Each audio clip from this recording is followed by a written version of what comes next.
doing business in Africa. You can't afford to be without Africa Investor. So I'm going to start with you, Pablo. I've just sort of set the scene by making everyone understand that you are a strategic thinker, a strategic doer. You really do embrace working with the private sector, and you've got a new vision about how you're working with the private sector because you're regularly working with us. And now you're regularly working with the Sustainable Markets Initiative, and you're regularly going to be looking for more private capital to meet the new and even more ambitious NDCs. Just tell us a bit about this vision and your private sector engagement strategy. Even while you're here, I know you've got a number of different engagements with the private sector and the investment community. So can you just tell us, what we should be looking out for, how we can support your efforts on private sector engagement and private capital mobilization?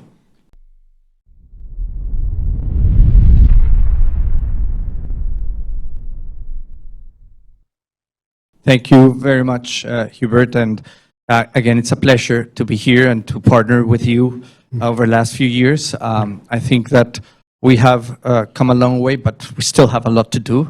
So we appreciate Africa Investor and Sustainable Markets Initiative for organizing this conversation and to keeping the conversation going nonstop. Just to provide a little context, the NDC partnership was launched back at the end of 2016 as global initiative to support developing countries advance their NDCs and driving sustainable development.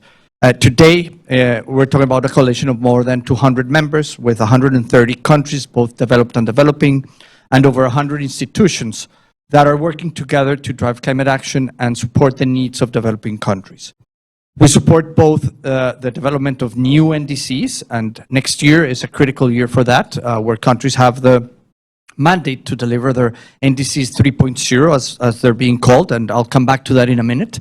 But we also support countries in the implementation of their NDCs. And I think we heard very clearly from the two ministers that that is the key challenge today.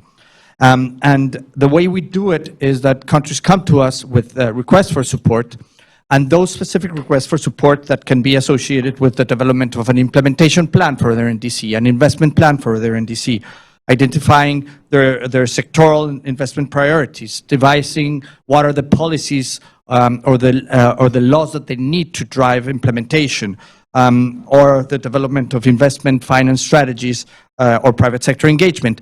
We share those requests with our broad membership, and they come back with a package of support.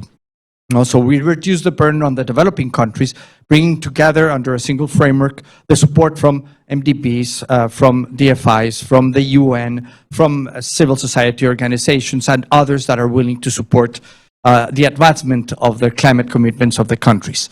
But what we have realized is that 7 years ago, 8 years ago, many developing countries assumed and thought that the available public finance was going to be enough for them to implement their NDCs and to drive the transitions that were required. And there was a lot of trust put on the negotiations to deliver on the 100 billion, and now this year we're negotiating the new number, and on the GCF and other funds to provide that critical finance to the implementation of their NDCs. The reality is that the processes are not perfect, but it's very clear that the amount will not be enough ever, and that the private sector needs to come in as a critical stakeholder. So that's when we moved from just engaging pretty much as an intergovernmental initiative with intergovernmental organizations and countries to start to talk to the private sector. Because we clearly and quickly identified that gap, that finance gap that has been mentioned many times. So we decided to work both with the developing countries to understand where they are, what they needed, but also with the different types of financiers to understand where they are. And start with just basic translation in terms of the language of both sides and try to understand how to bridge that gap. And to use the focal points in governments that include not only ministers of environment or climate, but also ministers of finance to help generate that connection. We currently support 44 countries in Africa, including very proudly Somalia and the Gambia. And what we're seeing is that countries more and more come to us with requests associated with finance. In fact, that's the number one area of request that the partnership receives. And that covers things from improving enabling environments to developing and financing NDC projects to engaging the private sector or to developing investment plans. Almost half of all finance-related requests that we're receiving from the 100 countries where we're supporting come from Africa. So Africa clearly understands the challenges and what they need to do to advance the implementation of their NDCs, but they're facing huge challenges in doing so. Because the reality is that also that even if money was readily available, and there is money, maybe not in the right places, but even if it was there, countries are not there yet ready to absorb that because they have challenges in understanding programmatically how to advance. They have challenges in terms of developing projects, and we talk about project development in the previous session. They don't have the right enabling environments. They don't have the right mechanisms to blend to the risk. So that's the kind of support that we're trying to mobilize to put countries in a position to face financiers, to face the private sector with clear plans, investment plans that understand how to use the different sources of finance in an effective way to effectively mobilize private sector, but also trigger that transitions that do not only deliver on the climate and the environmental commitments, but that really drive the social and economic benefits. Because at the end of the day, for developing countries, the climate crisis is a development crisis, and it's the opportunity to shift that development into one that is compatible with the climate crisis. No, so it's a huge opportunity. And this brings me to the last point I want to make. The next round of NDCs next year, I hear you, Minister, the frustration of coming back to the board and raising ambition again without successfully implemented is something that we hear every day. But if NDCs are developed with high quality, with processes that engage the whole of government, the whole of society, that are linked to the development priorities of the government, that are implementable and investable, they make a huge difference in getting the process of implementation started. And they send a clear message to the private sector, to the public sector, to the international community, to the national community about the direction of travel of the country, not the climate direction of travel, the development direction of travel, which is fundamental.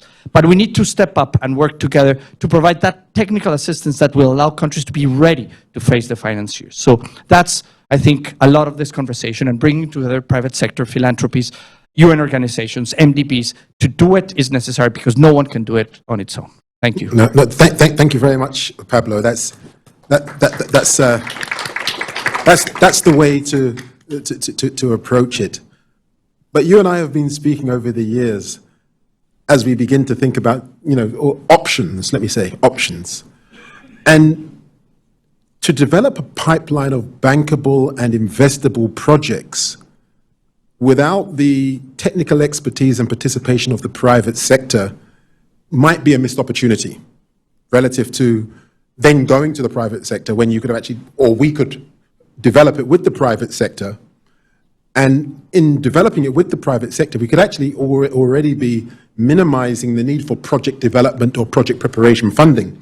So I wonder, at this time now where we're reviewing and we're going into new and ambitious NDCs, is this not an opportunity for all of us to say, as investors, do we have portfolio companies that have the expertise and that might see genuine opportunity in forming these types of institutional investor-public partnerships to help governments deliver on their NDCs as a first step, and then as a second step, working with governments to go to UNFCCC and say, let's actually classify this as an NDC project. So there's not so much pressure on the governments to develop NDC projects. There's not so much pressure on yourselves or other donors, but it's a collaborative effort. Is there an opportunity to do that given what we want to accomplish and the speed, and can we do that together? And one of the things that we did to support countries think of their new NDCs in terms of their ambition, but also that investability and implementability, was to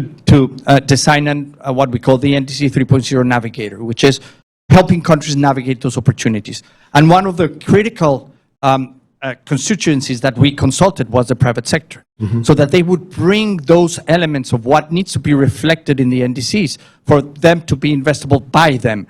And I think it's fundamental for countries, and one of the recommendations that is there, the private sector needs to be at the table when you're developing your NDC.